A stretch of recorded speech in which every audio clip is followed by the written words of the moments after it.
guys, welcome back again sa aking vlog. Siyempre, dito pa rin po tayo sa ating cylinder block ng XRM110. Ayan po siya guys.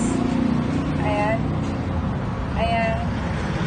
Tama mo yan. Ayan po siya.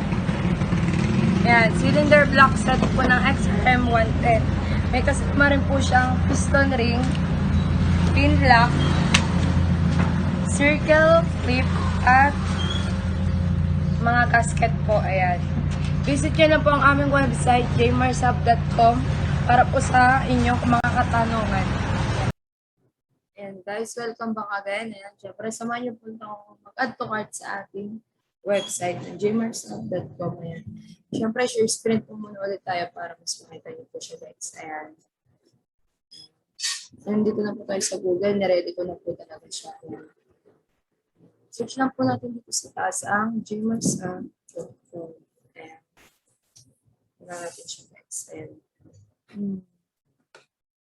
Ayan. Shop by department po ulit tayo. Siyempre, for motorcycle parts. Ayan. Cylinder block po ulit tayo ngayon ng cylinder block set ng XRM. Ayan.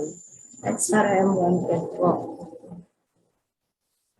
Ayan guys, click nyo lang po siya guys. Kung gusto nyo po siyang mas makita siya. Ayan. Ayan siya guys.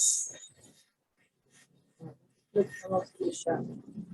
At nasusun po siya guys. Yan ang katandaan sa kanya. Ano po yung nakikita nyo dito sa pictures. Yan din po yung makukuha nyo. Lalo na kapag umorder po kayo bumili sa amin. Dito po yung details niya ng cylinder block XRM 110 54mm. Ayan. Yung price niya, nandito na rin po. Ayan. Click lang po natin itong add to cart. Ayan. Pero pwede rin na po natin dito tayo mag-add sa ating PayPal. Kaya guys, kung sa inyo, recommend ko sa inyo mag-trade po ng account dito sa ating PayPal. Ayan.